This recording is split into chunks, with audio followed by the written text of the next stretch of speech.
Ok, aujourd'hui, on aimerait parler de la maladie, parce que c'est aussi quelque chose qui touche chacun. Chacun est tôt ou tard malade, plus ou moins grave. Euh, Nous aussi, on a dans notre famille, on a les enfants qui sont malades. Certains sont malades, aussi des maladies qui vont rester toute leur vie. Euh, donc, on a aussi un peu d'expérience dans ce thème-là. Moi-même aussi, j'ai depuis environ 8 ans, un peu plus maintenant déjà, aussi une maladie qui a causé toutes sortes de problèmes. C'est donc, enfin, les médecins n'arrivent pas à dire 100% ce que c'est. Certains disent que c'est la maladie de Lyme, la borréliose. Mais il y a encore un autre problème dans mon estomac qui fait que j'ai des problèmes, j'ai eu des crises d'angoisse, de panique, des insomnies, enfin j'ai eu beaucoup de choses, des douleurs dans le corps et toutes sortes de choses, problèmes de concentration, problèmes de pouvoir parler avec les gens, j'étais trop fatigué.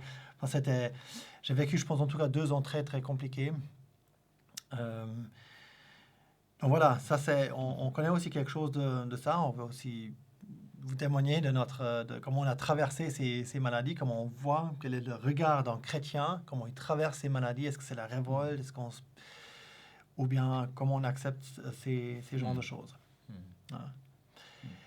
La première chose peut-être à se dire, est-ce que comme chrétien, est-ce qu'on ne devrait pas être euh, en bonne santé toujours? Est-ce qu'un chrétien devrait être malade ou pas? Parce qu'on est des enfants de Dieu, nous dit la Bible, Dieu est bon, il est le Tout-Puissant, donc il peut nous guérir, Jésus a guéri plein de gens. Pourquoi est-ce qu'on est encore malade? Est-ce que c'est normal que les chrétiens sont malades? Et peut-être juste encore dans l'introduction, parce qu'on en avait déjà parlé dans la vidéo quand on a parlé de la mort, du deuil, que la maladie est aussi, comme la mort, est aussi un résultat du péché. Donc, par le péché, la mort, on avait vu ça, est entrée dans le monde, et aussi la maladie, parce qu'en fait, énormément de gens aussi meurent à cause des maladies. Donc, ces choses sont vraiment liées. On ne va pas aller dans les détails maintenant, parce qu'on a déjà parlé dans l'autre vidéo, mais ça peut-être encore en guise d'introduction. Et puis maintenant, de se dire, ben voilà, est-ce qu'on peut dire que les chrétiens devraient toujours être en bonne santé ou pas? Ouais, on peut simplement regarder dans la Bible, Ouais. en particulier dans le Nouveau Testament. Est-ce qu'on trouve des chrétiens, des croyants, qui étaient malades? Eh bien, la réponse est oui, il y a des chrétiens qui étaient malades. Et peut-être on va commencer par l'apôtre Paul, qui était un serviteur de Dieu qui a été utilisé de manière magnifique pour écrire aussi bien quelques épîtres de la parole, bien quelques épîtres de la Bible. Et on lit dans 2 Corinthiens 12, au verset 7, il m'a été donné, il dit, il m'a été donné une écharde pour la chair, un ange de Satan pour me souffleter, afin que je ne m'enorgueillisse pas. Et j'ai supplié 3 fois le Seigneur afin que cette écharde se retirât de moi. Donc il avait quelque chose dans sa chair qui était comme un sujet d'affliction, de difficulté, on peut dire une maladie. On pense, quand on lit l'épître aux Galates, on pense, parce qu'il dit aux Galates, que s'ils avaient pu, eux, il lui aurait donné ses yeux. Donc on peut penser qu'il avait un problème avec les yeux, l'apôtre Paul. Et puis peut-être qu'il louchait, ou on ne sait pas ce qu'il avait avec les yeux. Ouais. Mais il avait un problème avec les yeux, et puis voilà, il avait cette écharde, ça l'embêtait. Et puis... Donc cette écharde, c'est visiblement, c'est pas une vraie écharde, mais c'est quelque chose qu'il utilise comme image. Il avait de la douleur, il avait un problème dans sa chair, dans son corps. Donc il était fondamentalement malade. Il avait une maladie. Voilà. Ensuite, Philippiens, dans l'épître aux Philippiens, on voit dans le chapitre 2, à la fin, que il parle de Épaphrodite, voilà. Épaphrodite, mon frère, mon compagnon d'œuvre, mon compagnon d'armes, il pensait à vous tous avec une vive affection. Il était fort abattu parce que vous aviez entendu dire qu'il était malade. Donc il était triste parce que les Philippiens avaient entendu dire qu'il était malade. Il était triste pour eux. Et en effet, il a été malade, fort près de la mort. Mais Dieu a eu pitié de lui, et non seulement de lui, mais aussi de moi, afin que je n'eusse pas tristesse sur tristesse. Donc voilà, Épaphrodite. Pourtant, c'était quelqu'un qui était un encouragement, une bénédiction pour l'apôtre Paul. Dieu a permis qu'il ait une maladie, et non seulement une maladie, mais une maladie qu'il était fort près de la mort. Il a failli mourir. Mais que Dieu, finalement, a mis sa bonne main, il n'est pas mort. Voilà. Et puis ça arrive aussi bien des fois, hein, quand on passe à travers des maladies, et puis quand même Dieu nous donne la grâce de quand même en sortir. Et puis on trouve encore un autre passage dans l'Épître à Timothée, 2 Timothée 4, verset 20, où c'est écrit que l'apôtre dit « Eraste est demeuré à Corinthe, et j'ai laissé Trophime malade à Milet. » Donc voilà, Trophime aussi, il était malade. Donc oui, il y avait des... On sait que l'apôtre Paul, il a guéri des hommes aussi, hein, dans certaines situations. Dieu lui avait donné le pouvoir aussi, par l'Esprit Saint, de faire des signes, de faire des miracles. Mais il ne les a pas fait en faveur de ces chrétiens-là. Hein. Absolument, ouais. Et d'ailleurs, vis-à-vis de Épaphrodite, pourtant, il était proche de lui, et ben, il ne l'a pas guéri, c'est Dieu qui l'a fait. Ouais. Ça fait juste penser à quelqu'un qui s'appelle Johnny Erickson, qui était en fait aussi une chrétienne, mais qui a eu un accident, qui était paraplégique après. Absolument. Et en fait, qui voulait se faire guérir par quelqu'un qui guérissait. Mais en fait, ça ne s'est pas du tout fait. Elle n'a pas du tout été prise dans une soirée de guérison, etc. Donc, elle s'est vraiment détournée de toutes ces guérisseurs. Et en fait, il y a un passage qui nous montre aussi, non seulement, parce que là, tu as parlé de Paul, mais là où le Seigneur Jésus lui-même, où il y avait des malades et il ne les a pas guéris. Donc, le Seigneur Jésus a énormément guéri de personnes, énormément. Mais il y a aussi des personnes qu'il n'a pas guéries déjà pendant qu'il était sur la terre. Et c'est ce verset-là qui a totalement flashé Johnny Erickson. Quand elle a compris ça, elle s'est dit, je ne dois pas absolument être guéri pour glorifier et pour vivre heureux avec Dieu. Et c'est ce verset ici, en Marc 1, en fait, où il a dit de Jésus qui s'était levé sur le matin, longtemps avant le jour. Il sortit et s'en alla en lieu désert et il priait là, donc il était en train de prier. Et Simon et ceux qui étaient avec lui le suivirent. Et l'ayant trouvé, ils lui dirent, tous te cherchent. Et pourquoi il le cherchait? Parce que juste avant, en fait, il avait guéri plein de gens. Puis maintenant, le jour, il était passé. Il y avait eu la nuit. Le Seigneur Jésus s'est levé très très tôt le matin. Et ils le cherchent et ils disent, voilà, la foule est nouveau là, continue tes guérisons. Ils veulent être guéris. Tous te cherchent, au verset 38. Et Jésus leur dit, allons ailleurs dans les bourgades voisines, afin que j'y prêche aussi, car c'est pour cela que je suis venu. Donc là, il y avait des gens encore malades et il ne les a pas guéris. Donc c'était des fois aussi vraiment, le Seigneur Jésus le faisait, il a énormément guéri de personnes, mais il n'a pas guéri tout le monde. Donc voilà, si on prend encore une fois cette question, est-ce que tout le monde devrait être guéri? La réponse, elle est non. Ouais. Tout simplement. Ouais. Maintenant, on va venir vers quelque chose aussi qui est important à comprendre pour nous chrétiens aussi par rapport à la maladie, c'est-à-dire de comprendre que tout simplement, comme on a dit dans l'autre vidéo par rapport au deuil, il y a cette maladie du péché. Donc, je crois que tu avais dit ça, hein, c'était comme une maladie qui a envahi le monde et à cause de là, le monde soupire. Exactement, ouais. Et on trouve ça dans la Bible aussi, c'est vraiment la Bible qui nous dit ça en Romains. C'est où déjà Romains 8? Romains 8, ouais. Tu as le verset là juste? Ouais. Romains 8, verset 20. Car la création a été assujettie à la vanité, non de sa volonté, mais à cause de celui qui l'a assujettie. Et puis, dans l'espérance aussi que la création... Attends, c'était... Ouais. Ouais. Ah non, voilà, c'est le verset 22. Ouais. Car nous savons que toute la création ensemble soupire et est en travail jusqu'à maintenant. Et puis après, le verset 23 et aussi. non seulement elle, mais nous-mêmes aussi qui avons les prémices de l'esprit, nous aussi, nous soupirons en nous-mêmes, attendant l'adoption, la délivrance de notre corps. La délivrance, Ouais. Donc là, on voit vraiment que le péché, il est rentré dans ce monde et que maintenant, toute cette création dont on fait aussi partie, donc il est clairement dit, nous aussi, on soupire. Donc on est dans un corps où les choses sont imparfaites, il y a des problèmes génétiques, il y a tout le monde qui a plus ou moins des problèmes les génétiques. Animaux aussi, hein. Toute la création. Ouais, toute la création. Ouais. On soupire et on attend un peu cette libération. Donc on doit aussi accepter cette chose. Hein.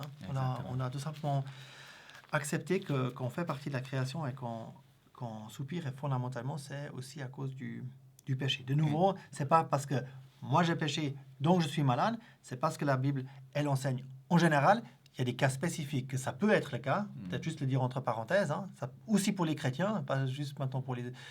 Hein, mais pour les chrétiens particulièrement, en fait, c'est dit, hein, qu'on peut avoir des maladies parce qu'on a péché et qu'on fait certaines choses d'une manière qu'on ne devrait pas faire comme chrétien. Et ça peut être aussi que Dieu intervient et nous donne une maladie pour qu'on se réveille et puis qu'on réfléchisse. Hein.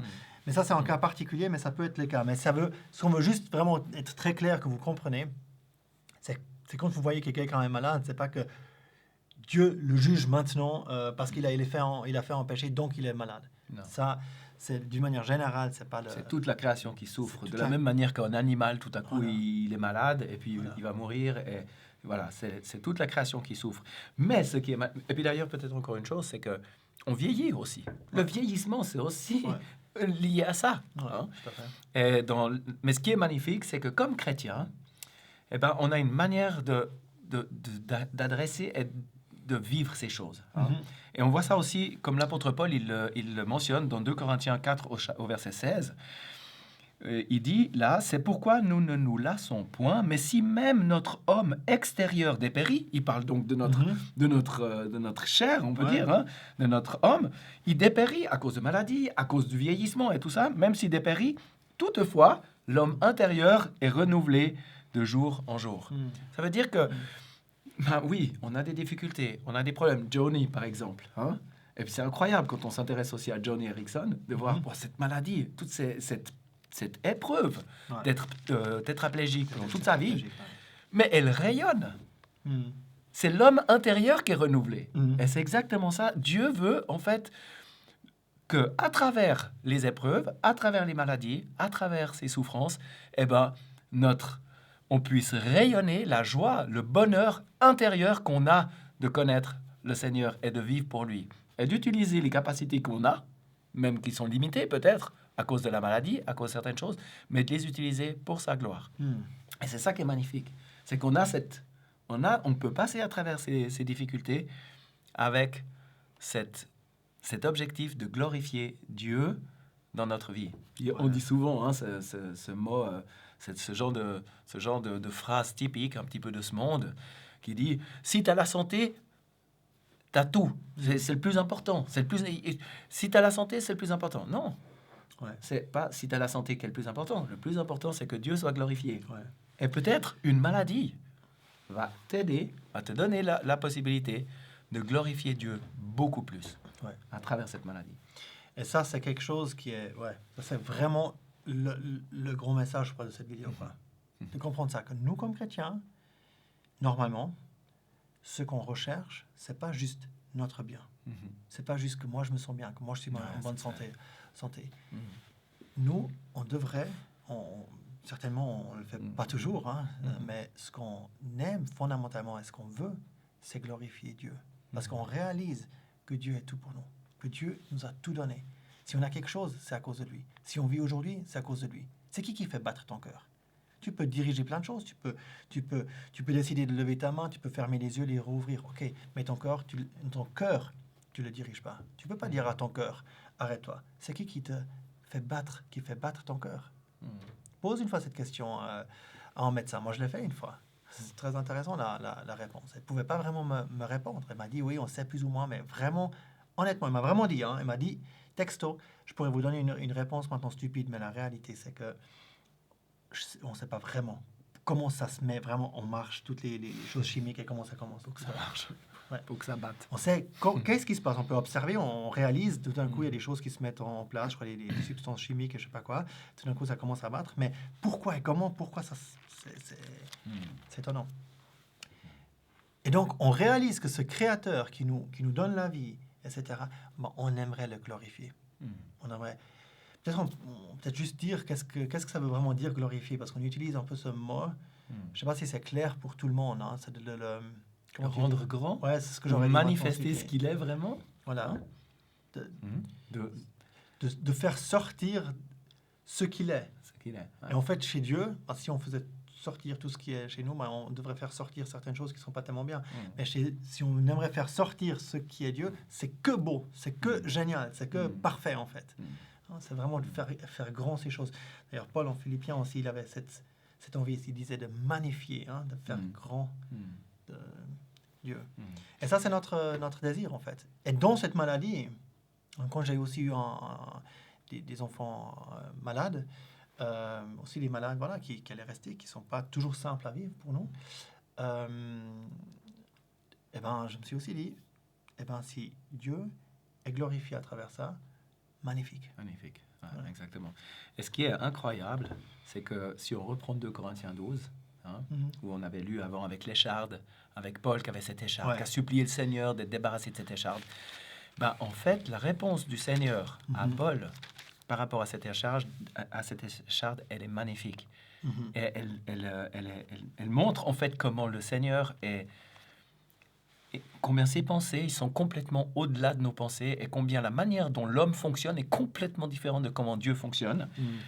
Et parce que sa réponse, ça a Verset 9, été, hein. au verset 9, « Ma grâce te suffit, car ma puissance s'accomplit dans l'infirmité. » Donc le Seigneur lui dit, tu sais, t'es malade ou t'as ton écharde, t'as tes problèmes. Ben, tu sais quoi? C'est exactement à travers ça que ce que l'homme dirait, mais c'est complètement nul. Je suis un loser d'être malade, etc. Mais le Seigneur, il dit, non, non, non. C'est exactement à travers ce genre d'épreuve, à travers ce genre de situation, que ma grâce, elle va te suffire et que ma puissance va se manifester dans ta faiblesse. C'est la puissance de Dieu qui se manifeste dans la faiblesse. Et ça, c'est aussi ce qu'on voit avec la croix. Parce qu'à la croix, le Seigneur Jésus, quand il dit, c'est la folie dans 1 Corinthiens au début, hein, c'est la folie de Dieu qui est plus grande que la sagesse des hommes. Hein. C'est parce que Christ a été crucifié. Hein. Ouais. Où est le sage? La sagesse du monde est une folie. Et puis, dans la sagesse de Dieu, le monde par la sagesse, mais c'est plutôt le verset 3, nous prêchons Christ crucifié, aux Juifs occasion de chute, aux nations folie, mais à ceux qui sont appelés, Juifs et Grecs, Christ, la puissance de Dieu et la sagesse de Dieu. Nous prêchons Christ crucifié. Pour les gens du monde, c'est une folie. Quelle puissance y a-t-il dans une crucifixion? Mais pour Dieu, c'est à travers la crucifixion, à travers la honte du Seigneur Jésus qui a été crucifié, que Dieu sauve le monde. Ce qu'on veut dire par là, c'est que c'est une manière comment Dieu, je ne veux pas dire fonctionne, mais comment Dieu, en principe, quelque part, hein, quelque chose qu'on revoit, qui se répète. Donc, c'est ce qu'on voit maintenant en Corinthiens, ce que tu viens de lire, fondamentalement. Mais par rapport à la maladie aussi qu'on voit ici, ben, c'est exactement ce que Paul devait réaliser aussi, que nous devons aussi réaliser et comprendre. Hein. Et puis, sa conclusion, c'est, si je reviens maintenant en 2 Corinthiens 12, donc cette maladie, cette écharde que Paul avait, cette maladie, cette infirmité, eh ben, sa conclusion, c'est au verset 10 du chapitre 12, « C'est pourquoi je prends plaisir dans les infirmités, dans les outrages, dans les nécessités, dans les persécutions, dans les détresses, pour Christ. Car quand je suis faible, alors je suis fort. » Voilà. C'est extraordinaire. C'est incroyable. Donc il dit, en fait, je viens de comprendre quelque chose, c'est mieux que je sois faible, en fait, et vraiment que j'ai toutes ces infirmités. Et pourquoi? Pourquoi comme chrétien? Parce que comme chrétien, quand tu ressens vraiment ta faiblesse, que tu ne peux pas, avec tes propres forces, faire ces choses, faire ce que tu veux faire, eh ben, tu comptes seulement sur Dieu. Donc, Amen. si tu, en quelque sorte, si j'ose dire ça comme ça, tu te connectes à Dieu. Au moment où tu te connectes à Dieu, tu te connectes à qui? Au Tout-Puissant. Ouais. Eh ben, tu peux t'attendre à la puissance. Et c'est ce qui se passe souvent comme chrétien aussi. Hein. Là, je parle aussi vraiment comme chrétien. Quand on est en bonne santé, on croit, ouais, on va faire, on a plein de projets, on va faire ça comme ça, on va faire ça comme ça. Parce qu'on met notre confiance en nous-mêmes. Parce qu'on a l'impression qu'on a la force. Au moment où on n'a aucune force, on est vraiment dans la faiblesse, et puis on a des crises d'angoisse, et toutes sortes de choses, on est à moitié déprimé, on dit juste, Seigneur, c'est toi qui dois faire ici, je suis dans une situation, je ne sais vraiment plus du tout quoi faire, fais-toi, et on laisse totalement faire, on ressent toute notre faiblesse, et tout d'un coup on est là, et ça, j'ai vraiment fait l'expérience de ça. Hein. Ça, on a vraiment fait l'expérience de se dire, tout d'un coup, il y a des choses qui se passent, on n'aurait jamais pensé qu'on aurait pu faire ça, et bien c'est exactement la réalisation de ces versets-là.